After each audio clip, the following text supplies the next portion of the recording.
प्रातःकाल दैनिक कार्यों से निवृत्त होकर गौतम बुद्ध के सभी शिष्य एकत्र हो गए। गौतम बुद्ध ने संदेश देना आरंभ कर दिया। वे बोले, आज मैं तुम्हें ऐसे व्यक्ति की कथा सुनाता हूँ जिसके पास सब कुछ होते हुए भी वह दुखी था।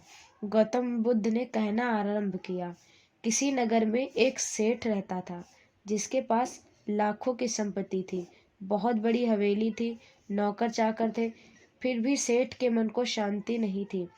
एक दिन किसी ने उसे बताया कि यहाँ पास के एक नगर में एक साधु रहता है। वह लोगों को ऐसी सिद्धि प्राप्त कराता है कि उसे मनचाही वस्तु प्राप्त हो जाती है।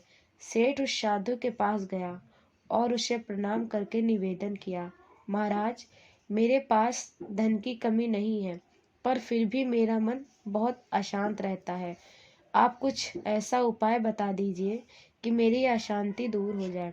सेठ ने सोचा कि साधु बाबा उसे कोई तबीज दे देंगे या कुछ कर देंगे जिससे उसकी इच्छा पूरी हो जाएगी और उसका मन हमेशा के लिए शांत हो जाएगा। लेकिन साधु ने ऐसा कुछ भी नहीं किया, बल्कि अगले दिन सेठ को धूप में बिठाए रखा और खुद कुटिया में चैन से बैठे रहे। गर्मी के दिन थे। सेठ का बहुत बुरा हाल हो गया। उसको बहुत गुस्सा आया, पर उसने किसी तरीके से खुद को शांत रखा। दूसरे दिन साधु ने कहा, आज तुम्हें दिन भर खाना नहीं मिलेगा। भूख के मारे सेठ के पेट में चूहे कूदते रहे। सेठ उस रात बहुत परेशान रहा। वह एक क्षण को भी नहीं सो पाया। उसे नींद ही नहीं आई। वह रात भर सोचता रहा कि साधु तो बड़ा स्वार्थी निकला। तीसरे दिन वह वहां से चलने को तैयार हो गया।